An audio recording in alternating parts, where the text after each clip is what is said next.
warai gwamna zulumin ga warusan di firka ka kalla zuzuna wuleza ilmu kare ya kalla ta zamzaro adai kuru hukumar haraji kare borno ma dai a fondiro sa ko zina su wandina ma da dinaro bayan zina adai kuru cidarum do furti kura cidawe kare borno ma dai da wuri cidawa halamti ya ita ga tsana Jamil Hortu Songura do yongo hawara de ko etilam kano re fato kuma inte yerwai ko kan ta samanya ka so findilu ko uskun shido ka findilu ko todori kan tawo February ya ka kan zama kuma karatu ma bakar kolo gwamnati kare Borno ye hukuma zalla mara haraji sabtiya ma de aw fondiro sa ko zuna mahallan su wandina ma da hadina roba yanzu ina don nono billion findilu ko uskun kala miliyan yar ya ka kal su wanda futu burna miliyan billion me luko lare kala miliyan yar ya ka tuma zuna da ma ko zuna rono kaza da la hukuma da professor Bello Alhaji Ibrahim shi ma ada yanzu sa a wakana sarro sa ko zuna da su wandina ma da hawarra kawrijin nan wakin da Abubakar Musa shi ma ndero karasa Cira ne hukuma da yasa duindin findi da rinne bayan jin ladan kaza da lashewa ilmi Bello Alhaji Ibrahim mai kare Borno ire kan mai indin mai rutukana larda Najeriya yalan kura da ma kan indi mai yala larda yadin ga Kano Kaduna yanzu bayan na China na shaharaji mai yadin nono kuru adiji kasa da gwamnati bana umara zulmi risaka armara to ndo su bayan na China shewa ilmi Bello Alhaji Ibrahim mai nzare ya to ndana sa duindin findi da rindro humia su bayan na China kurukazi ya fallandiya hukuma da suruna ya bayanzana kurukaza da lade adema kasarin kawana kaldo ne jama kare da hukuma araji mai kare Borno idro sarin da bayanzana sau ade hutu shima da shima su dono na samno da ladan kora za a waso ya tuna kate kaza da la adema wakila karafka gare gabsina yin har mara taram hawara da kare Borno ye cidawun kare da hallam zana wa kawo indiro na sha kasa da zaci da yakurnin galon za yi ranar karo murjana ta wasan shi mandiro karasa allamtire kala ilmu zaman ne ro sha computer la notuna maru sandiro yikuro nan karo cheda office done kura cheda we kare Borno inga wana kal karapa SML da allamta shi mara dawarza sau hutu da ne gwamnati safin diure fasal da tawatturo wakil gwamna kare Borno bana umara zulme hutu da ne gwamna dai da bayan zanen na sha ilmu zaman ne da su kare ladan haftayen kurufai da ne da ilmu zaman ne kare gwamnati kare kuma suna na findi tulurin suna ya da bayan zana hamda samno da adar zana sandiya allam zana dai ilmu haka da sandira sakare hutu da ne sanya ya sarin kuru lamar arziye lardi da hafti ne kalan amkura allam tu dai faida ilmu zaman ne da bayan zana na sha kazi ya fallan da yaro suro lardi ya kare ya wuzna mara bayan tuna ngawdo ne allam da zana yalan sandi allam zana duro kakari shada ya tuna kala ilmu do ne suwandana allan har ma da taram hawra de commissioner ilmu ye lawan abba wakil bai suro kasadin zu lamara ilmu ya kare dinga lauto ya ladan ningiya homa na martero sana ubala ni martero ladan kan dar maranta ya da malam madiya kurunan karo wakil da polin kuje bana shi ma ndero karasa Kwamishina ilmi lan abba wakil bai bula ni marte duro le zanan ladan bana makasa da la hukuma na di Mustapha Muhammad Abu sha samo mako indin kuru monti baya da megara da yedin drinon da badiono kuru na do ne garza ta muzana da kuntenno lezu wuzana kuru monti ha gade surorin CBDA ya gade gapsuna lezu wuzana majira malam mada zande zana kuru firakala ya kuro kara da ne kiran zara cisti ya samzuna Kwamishina da Monti hado ne hukuma na dan gartu sadin mara da zuwa zuna surorin Monti Badara Menfu ne gwamnati kura kuntenno kura da ma kwaleji don ne Islamiyya ya bula ni martiyar gartu sadin dan kunten. Suro jama don ne kwamishina da surtana yin surorin banama American joma hukuma ajalle nasha manguna yi wuta ma are ma tamshi ilmi hukuma na martaya kuntenno har marataram hauraliyo. sur kasa da cicibirin wasu galauto ya ladan gwamna kare professor bagana umar zalimin gawaru kare borno sandi firka kakalla maranta do ilmu kare ya zamte bula zariya ya su zuna ilmu kare ya da galawro samtiro sur bana zai shima adilan kuna zamaranta sa indiya kan joyin bai kurnera do pyak bana karaye kan tawo son sandiro kan joyin bai su bayan zinau wakin da murjanatu hasan adiya shima andiro karasa Majirara hukuma sana na findi tulure kare ladan karrata ta nasmaro tamshi kuntowa hukuma bana kara kanjoy kare Borno Dr. Bala Isae faida doni bana shi marifan doida bayan zina kuruma jirara bozina kala awdo ne salina da hutu matin duro da ta kare da wakil zaro manaja kura montiro naila se dr busugu mai askaran za gwamnan zulum bayan zina kala kasadan zina sha ilmu yaro kanjelan kurunum kam done kate gwamna de ya montiro ne naila se da bayan zina kuruna karai majira shi ma da kala loktin tamotin muhammad yahaya susu majira gabsana de ladan wada gozana kala karen za wakil zain kuru ilmu da hutumatin da rafaida taino har mara taram radio sanyaramdo penti silcot nigeria limited notana made kilele la luwa yanzu karamte kawo falliya samnaramdo fah notana masorbula yarwa ladin dawar zu ita ga sana samnon zu shimalan amkura kriya luwa yanzu maskwa sanyaramzo shimadi ya kuntin na shimada adar zanau kayama mustafa shimandiro krasa samno odo e sabtuna ma da afi ma gade gai kamfani de karyado ingala wastana ma da sanyaramzo ita bayintu ngawa adien wakil dwe na sha sanya zundwa bariya kare bornoi bosimala notna ma de chinze nana zin ladin sanyawo de kare bornoi de sambi soro sandi jirelan tonatino allo suttu sandi amna da bozna sambi soro jirelan sanya zada ita gatsaun wakil dwe na sha kasuwa bariya zundwa mundwa sha bosimala notna ma de bayinjin ladin nono hayya ma sanyawo de kare bornoi ma de sambi soro sandi jirela lemon za ka yino no allo suttu saji jama penti ma da bozna sambi so lemon za sanya ida jirela ita gasaon hangalu de na sha sanya de sanya da bozna kanadi za kasa da za dois lok to pitina la man nyet sa ko ari sna de kuma ma yerwa kala nilewa fon welan kara ales de nilewa de to ndin ku na sanya ida hapti no sandi penti ma so de chinzai gulzai ladin penti dois shima sandi bolin so na ma haya ma penti ngalama kuru amaza sa bozana penti shima da nguro shoshu shilan faida taro dalin da penti ya kuru sanon ladin amdoi sadi manguro shoshi amo sarkaladin ma na sai mejo market sai bozan ma dia sai sanya do fuleza shim zai suna kun namba wayan zai so ya samu na kun gawa adiyan customer da sai creator ma dia shintiti to na sai sanjiro sanna aduma da taram hawarayo hukumar yana gidi foto ya ma da shimtiti daraja indi ka kalla su wanda nau sau kasa dinzu ya la gidi foto ya maro shimtiti buro salake mare jana sado le mara kaza da layin lipte lardin morocco ya mare shima kaza da lanzu muhammad alkadi roche sau kam da ta fal kan ga jama'an gado to afrika ide darajan zanan karo wakil de fatima isa shima ndiro karasa darajan galwore dr muhammad alkali gwani rosanna adam da kasar ziran kan daram da yama yin galwatuwa tamtam jama'ar masu yari shi masu kono dr muhammad alkali gwani samno da kawar jin ladin kasar da yin cidawo hukuma da kan daram da ya lagadi lardi yarin galwatu yare alabara su awa gana yin sadana hano adalo suttu hukuma da kan nasara gana yin zantuna yin cidan galwasa jama'ar masu rosanna ya surulan hatta da amdan hijira yin kuntin suran galwazu na hano daraja kan individual hukuma da kan daram da yin asidi ade dawar zana doi samno zakan frak ya adama do sandre sanna ladin sande kashima kan tuwa doi dr garba iliya dro sanna wono ade afi mayin kan daram doi nimgoyi za kuma darajan galwa doi awaga nayi hukuma adon galwa to rasuna na kadro wono darajan galwa adama ada hukuma doi tun daram da ya lagrin galwa ti adama harin fasallaka na yin sanna da da miya da ya lagari ya rin lardi adama ada karabka boko haram mai banna zana musamman su hanza sanza yin gawo ladiman alabara su a waga na yin kirtiro sa kana yi tamtama jama'ar masu turo na sha fasal nyama yin kunte soro da warzana nan kadiro sa ta wada sadana.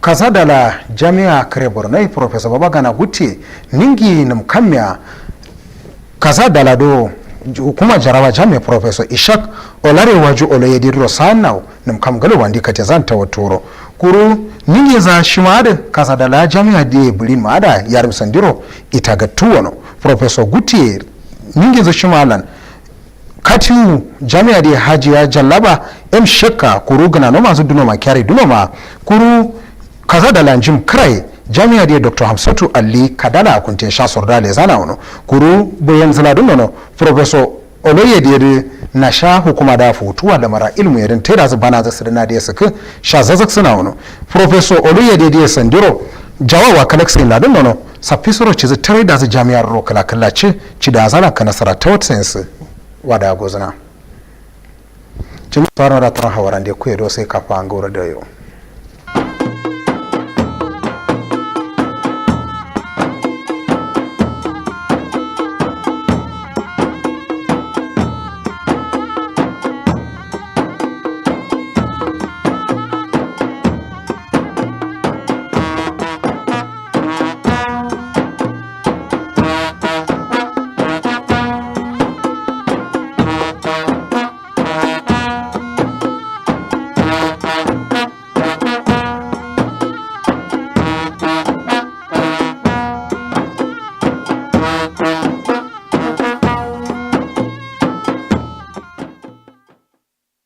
cikin fasarar labaran namu na yau zamu da cewa gwamna zulum ya amince da tallafin karatu ga ɗalibai 60 don karatun yadda ake sarrafa fatu. Hakanan kuma hukumar tattara haraji na jihar Borno ta cimma nasarori a shekara ta 2024.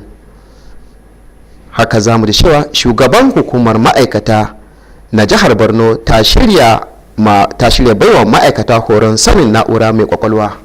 Masu kallo amincin Allah ya tabbata a gare ku, yau muna 27 ga watan Fabrairun shekara ta 2024 daidai da 28 ga watan Sha'aban shekara na 1446 bayan hijirar manzon Allah sallallahu alaihi wasallam daga Makka zuwa Madina. Ga cikakkun labaran mai karantawa Yunus Garba. Hukumar tattara haraji na jihar Borno ta fahimci naira biliyan 28.3 daga cikin ayyukan haraji da 19.3 a cikin shekarar da ya gabata, wato shekara ta 2024. Babban ciyaman na hukumar tattara harajin Farfesa Bello Alhaji Ibrahim ya bayyana haka. Wakilinmu Abubakar Musa na da ci gaba rahoton. Da yake gabatar da nasarar da aka samu a shekara 2024, shugaban hukumar tara kudaden shiga na jihar Borno Farfesa Bello Alhaji Ibrahim ya bayyana cewa Borno ta zo na 12 a ƙasa baki ɗaya, kuma ta kasance na 2 a shiyar arewa maso gabacin Najeriya bayan Kano da Kaduna wajen tara kudaden shiga. Ya kwatanta nasarar a matsayin abin alfahari wanda ya ce yana da nasaba da manufar gwamna Babagana Umara. Farfesa Bello Alhaji Ibrahim ya kara da cewa an samu rata sosai tsakanin kudaden shiga da aka tara a shekara 2024 da kuma shekara 2023.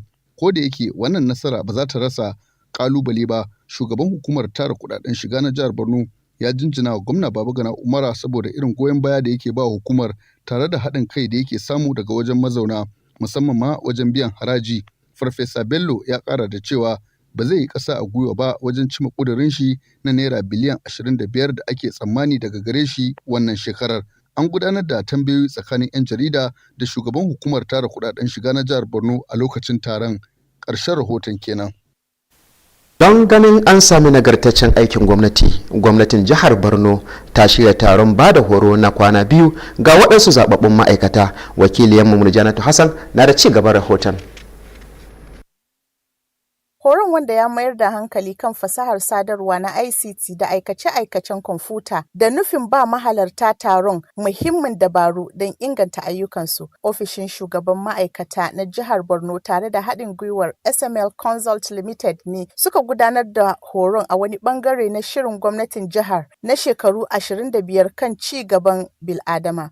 Wakilin shugaban ma'aikata ya yaba wa gwamna Babagana Umara Zulum bisa jajircewarsa na ci gaban bil'adama musamman a fannin fasahar sadarwa. Ya jaddada mahimmancin samar da ilimin zamani a cikin kananan hukumomi 27 na jihar. An horar da mahalartar kan yadda za su yi amfani da ICT da aikace-aikacen kwamfuta don inganta bayanai, don inganta inganci, bayyana gaskiya, haɗin gwiwar jama'a da ci gaban tattalin arziki. Horon ya kuma shafi sarrafa ayyuka da sarrafa kansa, inganta sarrafa bayanai da inganta sadarwa. Masu ba da albarkatu sun raba ilimi, ƙwarewa da mafi kyawun ayyuka don magance ƙalubalen duniya ta amfani da ICT da aikace-aikacen kwamfuta. Takardun da aka gabatar yayin horon sun hada da gabatarwa ga sadarwar intanet da email, gabatarwar sarrafa bayanai da tsaro, gabatarwa ga kwamfutoci da software na asali. A ƙarshen horon, mahalartar sun karbi takardun shaida kuma an caje su don yin amfani da sabbin ƙwarewa da aka samu a cikin ayyukansu na hukuma. Ƙarshen rahoton kenan. bisa ga jajircewarsa don ganin an sami ingantaccen ilimi a jihar Borno, kwamishinan ilimi, kimiyya da fasaha Lawan Abba Wakilbe ya kai ziyara Niyu Marte da ke karamar hukumar Marte. Wakiliyar mu Pauline Kujabana na da cikakken rahoton ga fasara. Bayan isowar kwamishinan ilimi zuwa sabuwar Marte, kwamishinan ilimi Lawan Abba Wakilbe ya samu kyakkyawar tarba daga mataimakin shugaban majalisar Mustapha Muhammad Abu, sannan ya fara duba makarantar firamare ta Garde kafin ya duba sabuwar karamar sakandare ta Garde, aikin da aka gudanar a karkashin shirin Ajal na jihar Borno. Yawon duddubawa ya ci gaba a makarantar firamare da karamar sakandare ta CBDA a New Marte, inda ya yi hulɗa tare da ɗalibai da ma'aikata, yana rarraba kayan koyo da koyarwa cikin mutunci ga yara masu tasowa. Daga nan ya duba aikin makarantar senior secondary, wani ci gaba da aka samu a ƙarƙashin aikin Ajal, sannan kuma ya bayyana shirin sake kafa makarantar secondary ta gwamnati a New Marte. An kammala ziyarar ne da tantance aikin da aka yi na High Islamic College a wato New Marte. Wannan ziyarar ta nuna yadda gwamnatin jihar Borno ke ci gaba da himma wajen ƙarfafa fannin ilimi ta hanyar inganta ababen more rayuwa don faɗaɗa hanyoyin shiga da kuma samar da ingantaccen yanayin koyo da koyarwa ga ɗalibai a faɗin jihar. Ƙarshen fassarar rahoton kenan. A wani ci gaba na tallafa wa matasa, gwamna Babagana Umar Zulum ya amince da ba da tallafin karo karatu ga ɗalibai 60 'yan asalin jihar nan don samun horon yadda ake sarrafa fatu a garin Zaria da ke jihar Kaduna. Murjanat Hassan na da cikakken rahoton ga fasara. An zabo ɗaliban ne daga dukkan ƙananan hukumomin jihar 27. Sakataren zartarwa na hukumar bayar da tallafin karatu na jihar Borno, Bala Isa, ya jaddada muhimmancin wannan dama, inda ya buƙaci ɗaliban da su ci gaba da mai da hankali kan karatunsu su kuma zama jakadu na gari na kwarai na jihar. Manajan yankin na Nilest, Dr. Busuguma, ya bayyana godiyarsa ga gwamna Zulum bisa jajircewarsa kan harkokin ilimi, inda ya bayyana kyakkyawan alaƙa tsakanin gwamna da kuma hukumar Nilest, wanda hakan ya taimaka wajen aika wa ɗaliban da wasiƙun shiga cikin gaggawa. Mohammed Haya, wanda ya wakilci ɗaliban, ya yi alkawarin baiwa jihar alfahari ta hanyar baje kolin karatunsu. Ƙarshen fassarar rahoton kenan. Kamfanin samar da fenti wato Silkot Technology ya shirya ƙwarya-ƙwaryen bikin tunawa da kuma karrama abokan hulɗansa. Bikin ya wakana ne a hall na H&F a nan Maiduguri. Wakilinmu kai gama Mustapha na da cikakken rahoton ga fasara. Manufar wannan bikin shine don tabbatar ma da abokan hurɗansu samar da fenti ingantacce kuma a cikin farashi mai sauƙi. Wakili daga Bochima ya bayyana muhimmancin ƙwarewa da kuma hangen nesa irin na kamfanin, sannan ya kira ga kwastomominsa da su ci gaba da tafiya tare. Mahukunta kamfanin sun nuna godiyansu ga mahalarta taron na ba su goyon baya da kuma samun zaman lafiya. A ta bakin abokan hurɗar kamfanin sun bayyana ingancin fentin, sannan suka yi kira ga abokan aikinsu da su ci gaba da amfani da kayan kamfanin. Ƙarshen fassarar. Hukumar cigaban yankin Arewa maso gabas ta sami lambobin karramawa guda 2. Wakiliyarmu Fatima Isa na ɗauke da cikakken rahoton ga fassara.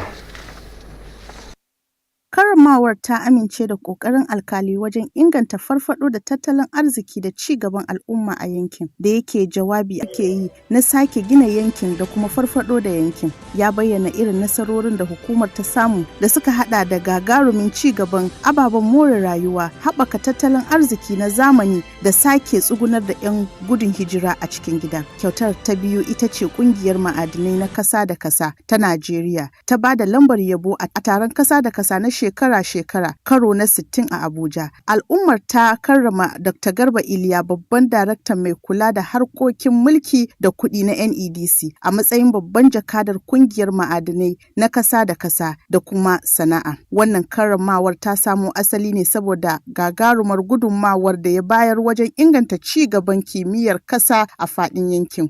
Wannan karramawar da ya nuna aniyar hukumar ta NEDC na samar da ci gaba mai ɗorewa da kawo sauyi a yankin Arewa maso gabas wanda rikicin Boko Haram ya daidaita. Yunkurin da hukumar ta yi ya haifar da ingantuwar ababen more rayuwa da tattalin arziki da zamantakewar yankin. Ƙarshen rahoton kenan. Shugaban jami'ar jihar Borno Farfesa Babagana Guti ya kai ziyara ga Farfesa Ishaq Olare Waju, rijistaran jam a garin Abuja. Manufar ziyaran don ƙara danƙon zumunci tsakanin hukumar da kuma jami'ar. Farfesa Guti ya sami rakiyar rijistara Hajiya Jallaba M. Sheikh, Basa Duno Kyari Dunoma da kuma Dr. Hamsatu Ali Kadala. Shugaban jami'ar ya bayyana shugaban hukumar jam a matsayin shugaba nagari. A ƙarshe ya yi kira ga hukumar jam da ta ci gaba da tallafa ma jami'an jihar Borno. A nasa ɓangaren, Farfesa Olayede ya ba da tabbacin ci gaba da aiki tare don ganin jami'ar ta kai mataki na gaba. Mu kwana lafiya.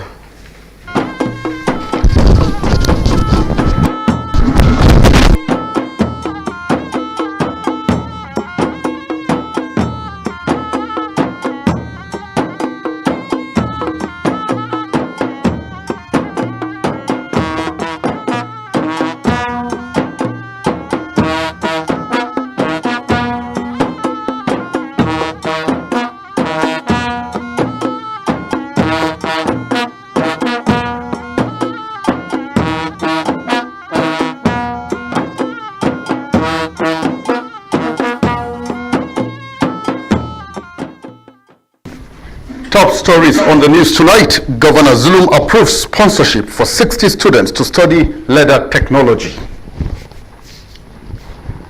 Borno State Internal Revenue Service meets 2024 revenue projection. Also on the news tonight, Borno State Head of Service flags off training for civil servants on ICT. Good evening, I am Abubakar Musa. Also reading with me tonight is Yunus Garba with sign language interpretation for viewers with hearing impairment. Borno State Internal Revenue Service has realized 28.3 billion naira out of its revenue projection of 19.3 in 2024. Executive Chairman, Borno State Internal Revenue Service, Professor Bello Alhaji Ibrahim, made this disclosure during a press briefing as a scorecard of the organization for the year 2024. The report. Presenting scorecard of the Borno State Internal Revenue Service for year 2024, Executive Chairman of the organization, Professor Bello Alhaji Ibrahim, explained that Borno has been ranked the 12th state in Nigeria and second after Kano and Kaduna in the northeast region of the country in terms of internally generated revenue. He described the development as gratifying, in line with expectations of Borno State government under the Zulum administration. Professor Bello Alhaji Ibrahim further explained that there is an upward increase of about 46 to 47% in the 2024 revenue projection against that of year 2023. Though meeting such financial target may not be devoid of challenges, the executive chairman acknowledged the unwavering support being extended to the Internal Revenue Service by Borno State government and taxpayers generally, and called for renewed collaboration for overall progress. Professor Bello Alhaji Ibrahim did not mince words in affirming sustained determination for value addition and expressed optimism to meet the revenue projection of 25 billion naira this year. It has been a Herculean task which God in His mercy has given us the power to succumb, and we found ourselves where we are. The event featured question and answer session between the executive chairman and members of the pen profession in Maiduguri. In a bid to enhance productivity and efficiency in the civil service, Borno State government has organized a 2-day intensive training for selected civil servants. Murjana to Hassan will now tell us more.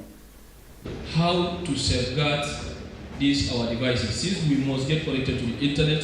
The training, which focused on information and communication technology (ICT) and computer applications, aims to equip participants with essential skills to improve their performance. Office of the Head of Service, Borno State, in collaboration with SML Consult Limited, organized the training as part of the state government's 25-year development plan and human capital development. Representative of the Head of Service commended Governor Babagana Umar Zulum for his commitment to human development, particularly in the area of information technology. He emphasized the importance of institutionalized digital literacy across the state's 27 local government areas. Participants were trained on how to leverage ICT and computer applications to improve efficiency, transparency, citizen engagement, and economic growth. The training also covered the automation of tasks, improved data management, and enhanced communication. Resource persons shared knowledge, experiences, and best practices in addressing real-world challenges using ICT and computer applications. Papers presented during the training include Introduction to Internet and Email Communication, Introduction to Data Management and Security, Introduction to Computers and Basic Software, among others. At the end of the training, participants received certificates and were charged to apply their newfound skills in their official engagement. In Maiduguri, Murjanat Hassan, NTA News. Now, as part of his statewide school supervision tour, Commissioner of Education, Science, Technology and Innovation, Lawan Abo Kilby, has visited New Marte in Marte local government area to assess the condition of schools, where he engaged with students and staff. Here is Pauline Kujevana with the rest of the story.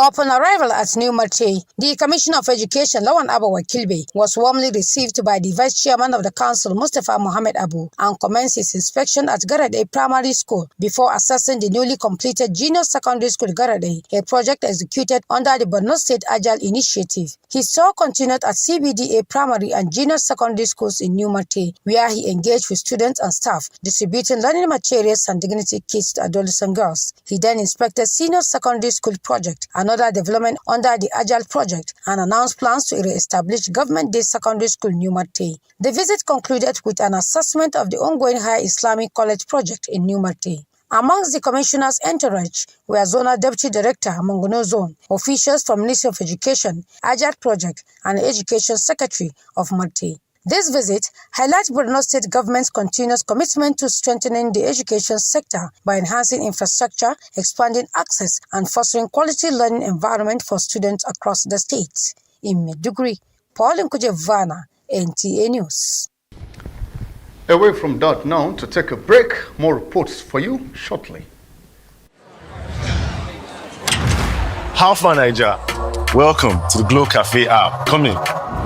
Because it's time for an upgrade. Your own personal Glow Cafe app open 24/7. Welcome to bigger, better, smarter. Welcome to total control of your data, your airtime.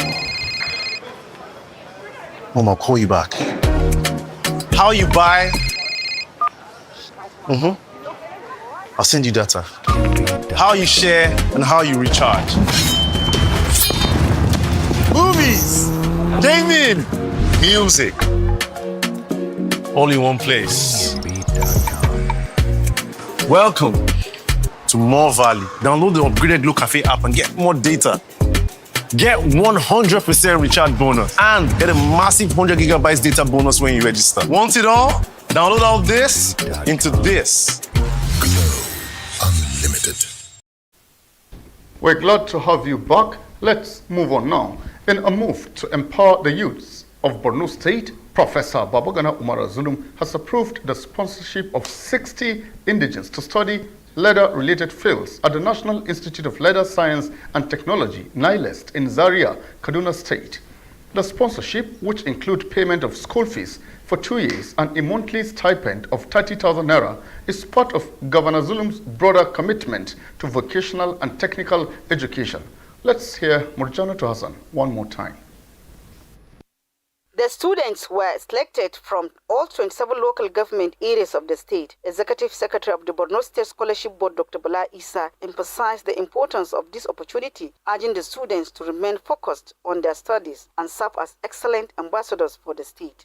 Our advice to you is for you to be good ambassadors of Borno State. We don't want any one of you to be wanting as far as your study is concerned. Behave yourself, go there, do what is expected of you. You are there to learn.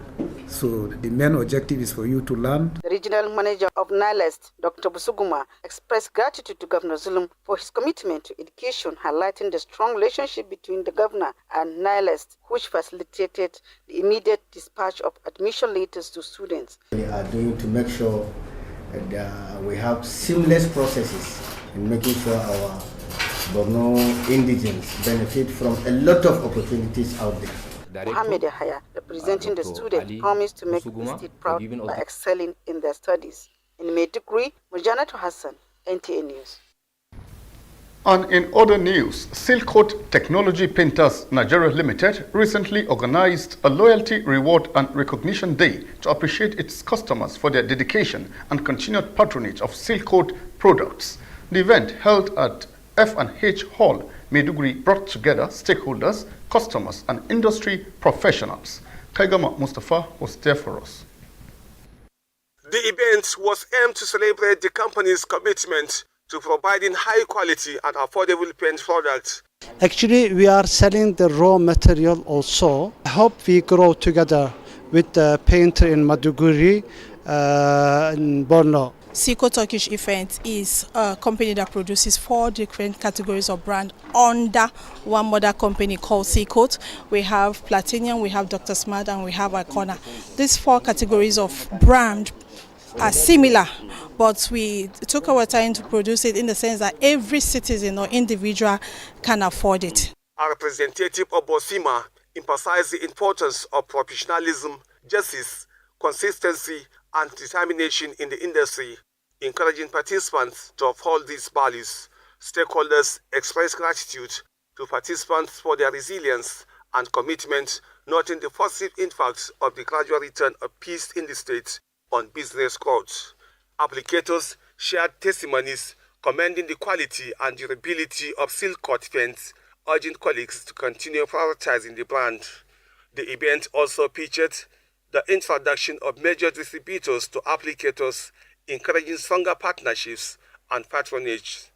Outstanding customers were recognized with awards for their exceptional loyalty to Silkcoat Platinum technology products. In Maiduguri, Kaigama Mustafa, NTA News. Northeast Development Commission (NEDC) has been honored with 2 prestigious awards for its outstanding contributions to the development of the Northeast region of Nigeria. The first award was presented by the African Leadership Magazine in Morocco, recognizing NEDC's Managing Director, Mohammed Alkali, as one of the top change makers on the African continent. Fatima Isa has more on the story.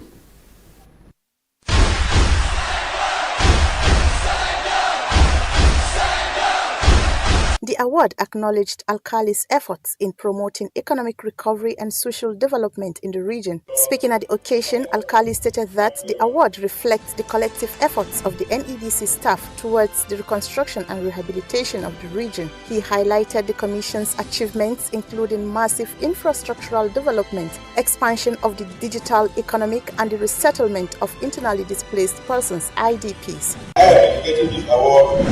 The people of the Northeast region of Nigeria to vote our excellent Lord and the effort. Thank you very much. The second award was presented by the Nigerian Mining and Geosciences Society at its 60th Annual International Conference and Exhibition in Abuja. The society honored Dr. Garba Iliya, NEDC's Executive Director of Administration and Finance, as a distinguished ambassador of the Nigerian Mining and Geosciences Society and the profession. This recognition is due to his significant contributions to the promotion of geosciences across the region. These awards underscores the NEDC's commitment to driving sustainable development and transformation in the Northeast region, which has been ravaged by the Boko Haram insurgency. The Commission's efforts have led to significant improvements in the region's infrastructure, economic and social development. In Maiduguri, Fatima Isa, NTA News. Vice-Chancellor of Borno State University, Bosu, Professor Babagana Guti, has paid a visit to Professor Ishaq Olarewaju Oloyede, Registrar of the Joint Admissions and Matriculation Board, JAM, in Abuja. The visit aims to familiarize the new principal officers of Bosu with the JAM office and to express appreciation for the registrar's support to the university. Professor Guti was accompanied by the registrar, Hajia Jalaba M. Sheikh, Bossa Dunoma Kyari Dunoma, and the university librarian, Dr. Hamsatu Ali Kadala. The Vice-Chancellor commended Professor Oloyede for his leadership and successes recorded in JAM, seeking continued support and cooperation for Bosu's growth. In response, Professor Oloyede assured the team of his maximum support for the development of the university. As a token of appreciation, Professor Guti received an award from the registrar. The visit marks another significant step in Professor Guti's efforts to engage education stakeholders and further develop Bosu. On news this Thursday evening from myself, Abubakar Musa, and the whole team is good night and see you next time.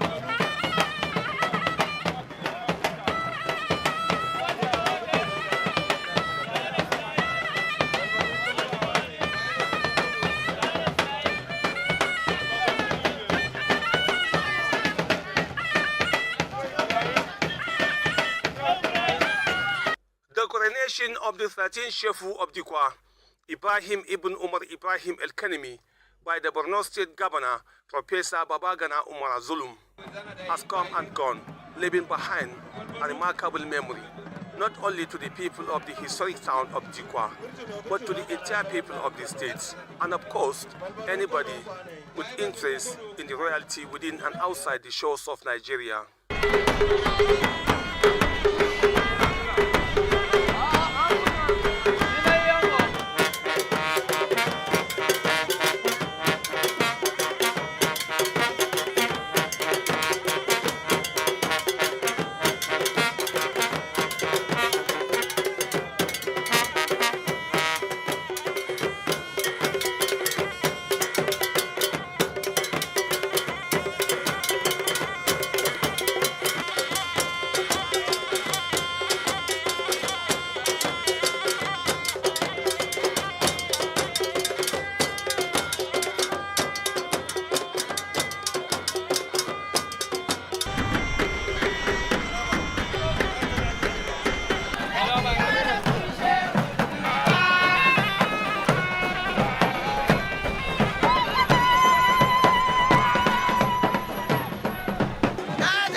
Gebiro when the cook to the but I ain't gay.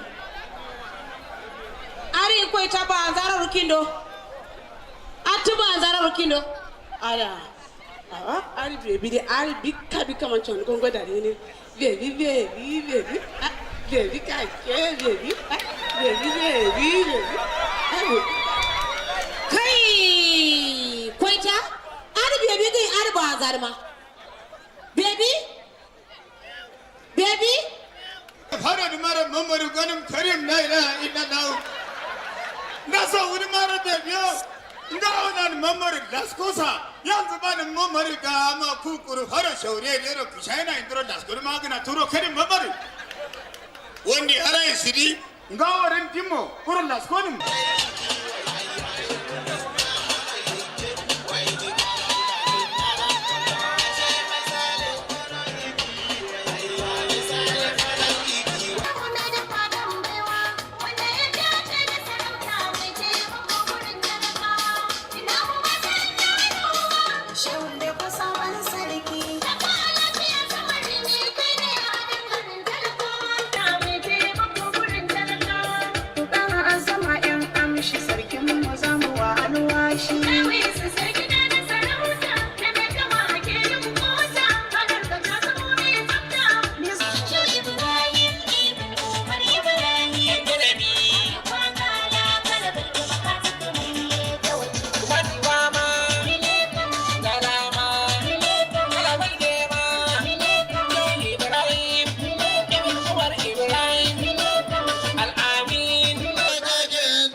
To say that the event was spectacular will amount to making an understatement for so many reasons, one of which was the presence of who is who in the political, business, and royalty from within and outside the shores of Nigeria, notably Niger Republic, Cameroon, and Chad, not to mention royal fathers from Nigeria, led by the Sultan of Sokoto, Mohammed Saad Abubakar III. The State Executive Council, under the leadership of the State Governor, Professor Babagana Umar Zulum, was also well grounded in Dikwa, and of course, not forgetting members of the National Assembly from the states and their Borno State counterparts, led by the Speaker, Abdul Karim Lawan. Observing the rituals associated with an event of this nature, considered regal in all aspects, was the initials of what was termed as gathering to remember for a long time to come. What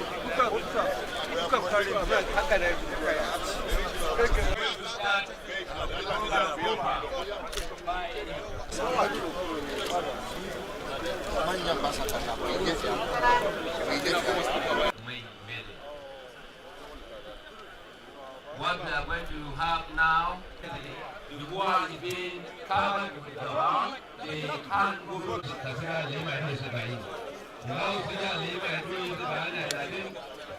and then they will be sitting him and taking him out after 3 times. They have done the second one. Now, going to be the third one. It's all over. It's all over. The Gawad does not have a neck. The neck is now going to by Yilima over to Chetima to Yilima. Once the Gawa, the clock, the Babaliga, the Kulu, or whatever that does not have a neck, now a neck is being created so that it will be convenient for them to put it, and it's now being handed over to the Chetima Kanuri.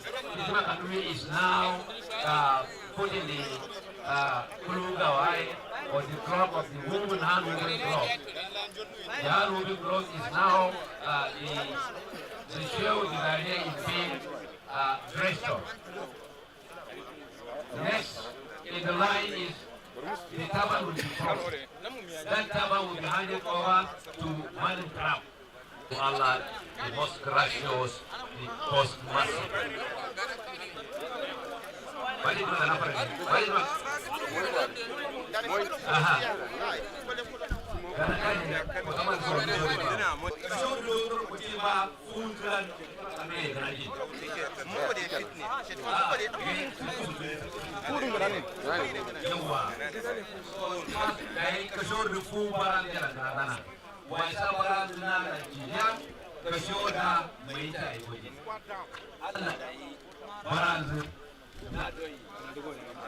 Marama.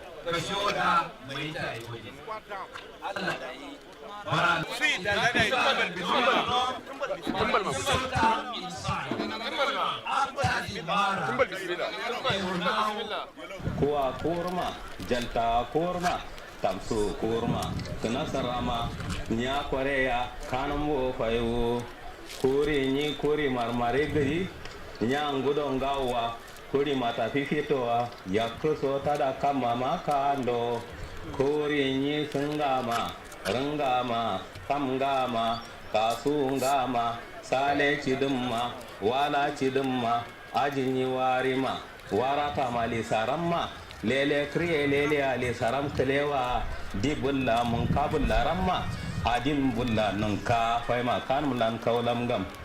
The custodian of the Emirates at that level and chairman of the local council, Rawagana Modu, in his speech applauded the humility, commitment to duty and patriotism noted with the new monarch, attributed that he endeared him to be met the 13th Shefu. As a chairman of the government, I am proud to acknowledge the importance of this occasion, which symbolizes the unity, solidarity of our people. The official staff of office is a symbol of authority, wisdom, and leadership. I have no doubt the 13th Shehu will wait with unity and honor. It would take this opportunity to express my heartfelt gratitude to our distinguished guests who have taken time off their busy schedule to join us on this auspicious occasion. Your presence is a testament to the respect and administration that the Emirate Council has shown. The person whose ministry ensured the success of the epoch-making event to the admiration of all, Sugulmai Mele was the first government official to speak on the event as it affects every citizen of the state and anyone with concern on royalty. To give an insight to what governs us today, the environment is one of the successor stages to the old Borno Empire, a traditional state within Borno State. It was established in 1901 at the start of the colonial period after the Borno Empire had been partitioned between the British, French, and Germans. The old Borno Empire collapsed in 1893 when the Shah Rabi al seized power and transferred the capital to Juba.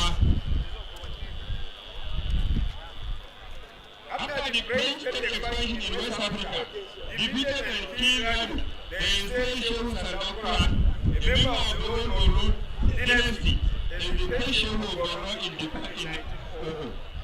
in 1901, they replaced him by his brother, Umar Abubakar Garwai, ancestors of the current Shehu of Borno. Based on the treaty signed among the French, German, and British, the old Borno was split up, and the part became part of the German colony of Cameroon. The British invited Abubakar Garwai to become ruler of the British portion, and he moved in 1902. Then came the moment of oath administration as performed by the representative of the State Chief Judge, Justice Babagana Karumi.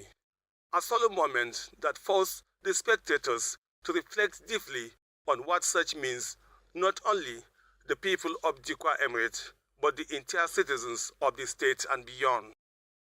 Soon after the oath administration on the monarch, the Borno State Governor, Professor Babagana Umar Zulum, who was himself elated by the event, was quick to eulogize the resilience of the people of the Emirate against the Boko Haram adversity, that of the new monarch, reminding them to rally around him for the development of the Emirate and the state at large. We are confident that Your Royal Highness will consolidate on the solid foundation already put in place by your dead brothers. The admirable effort you are making to unify people should be continued while remaining open and accepting the possible contributions from all the relevant stakeholders. We ask you to carry all the ruling houses along. I would like to appeal to the title holders. This relates members of the Emirate Council to put people of the Emirate and indeed all the citizens of Borno State to give maximum support and cooperation to the new Shogo for the betterment of the Emirate and the state at large. The Borno State government appreciate the tremendous contribution traditional rulers in Borno State under the distinguished leadership of our father, His Royal Highness, the Shogo of Borno, in promoting peace and harmonious coexistence among the diverse people residing in the state. The government of Borno State, under my distinguished leadership, will continue to give desired respect to all the traditional rulers of the state. I want to assure you that, inshallah, we shall not get you down the process of the union of Borno State. To the celebrant, Ibrahim Ibn Umar Ibrahim El-Kanemi, an assurance came from him that he will do everything within his power to uplift the glory of the Emirate and of the state and Nigeria at large. I would like to commend the efforts of our gallant officers of the armed forces and other security organizations for maintaining the relative peace enjoyed in the Emirate. I urge people to cooperate through enforcement assistance by providing news and timely information so that undirected enemies, whatever they are, this short address not to me without acknowledging the tremendous act of supporting for the Sultan of Sokoto and the Shogun of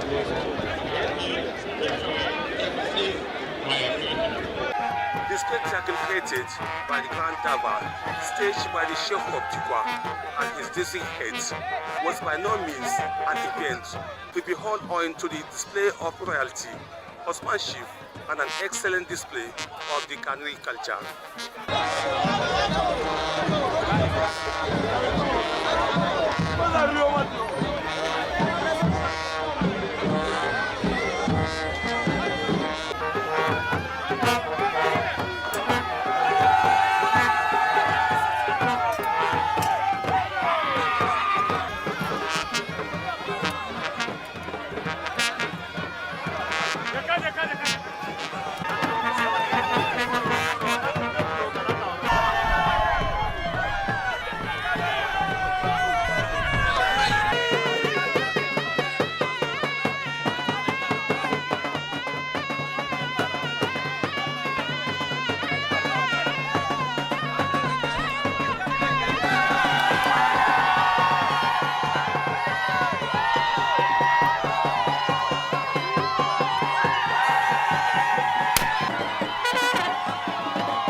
Some of the dignitaries who graced the historic occasion from far and near shared their feelings with the NTA. Chairman Amlarde Samase Masafta Buladro Saken Kam Gana Kura Lardi Duai Samaso Tada Duai Ma Sha Donyana Isiduan Vanzagarzu so that Lardi wahala Boko Harambe Lardin Dianga or Kalaxana Tinda Bada Zinada Quadin Duso is Sabtu Lardida Sapsa Chairman Kada Lardi Tala Lardi Sema Sapsa Mainza Daraja Hapsado Lardi Gade Nigeria Larda Daraja and the Sama Saptele Adero Saptele Shuroka Baranzu Gomna Professor Bogana Marazulumbe Shono She Alaka Ukuru Shurocho Ala Kamande Yarabi Ala Umra Shurocho. The Dikwa Emirate is an old emirate, over 1,000 years old, and today, by the grace of God, Allah subhanahu wa ta'ala, a new Shehu will be presented with his official staff of office. We know that His Royal Highness is a very humble and respected someone, and he is going to promote the culture of the Kanuri people, and inshallah, we know that he is equal to the task. One thing that is known for this part of Borno State is the resilience, and that's what has made this place now enjoying relative peace. The resilience of the people is paramount. Presentation of the first class staff with His Royal Highness, I think it's at the right time now. Being a father to the states and to the nation as a whole. I want him to carry everybody along in his domain. By carrying everybody along, I'm sure he will going to succeed everything that he want to do. Shuro ala koren ala kamande shuro karmeza kadira azuru ala shuro nabto hela shuro sha jamaza cho ala kuru jamado futu isa karmanga wanda zaksa isa na de sam mosa kilo aslen futu awari ishe sabtana shuro kar kujen je fande shuro kilo aslen wolte inshallah. All arrangements are in place in order to make sure that we have deployed all these basic irrigation inputs regarding solar water form and others to Dikwa. Muzomu taya dan uwanmu Shehun Dikwa za a ba shi staff of office na shi mu taya shi murna don da gwandu da nan duk abu daya ne. There is no culture that is as rich as the Kanuri culture, established since the time of the Kanimbono Empire. This culture has survived the period of over 1,300 years ago, and it is still being maintained and kept to the admiration of whoever that is here or whoever will see the pictures of this momentous occasion. Installer le nouveau chef de Dikwa, qui est notre frère, et qu'on a de bonnes relations. On a toujours l'habitude de se fréquenter. Cette fois-ci, comme il a perdu, le chef est décédé, on veut introniser un autre chef qui sont de la même famille. Voilà pourquoi nous sommes aujourd'hui à Dikwa. Allah ya bashi zaman lafiya da kwanciyar hankali. Allah ba Najeriya kwanciyar hankali, ya ba ta da kwanciyar hankali, ba Afirka gaba ɗaya kwanciyar hankali. Oye shi kamar da mai kamar askarin yin kamar yanzu wuro kamar yada ci kusa diyo yalan da kur amarzu gina biska lada kan tawo pepari ga wanzu lara bana zgimna Borno professor igine ba magana kuma marazin bai suro ka ci jama mai wasafata mai ya gwamnatin zai kabarin za ko bishina family secretary a ribai za ci dawo kura-kura gana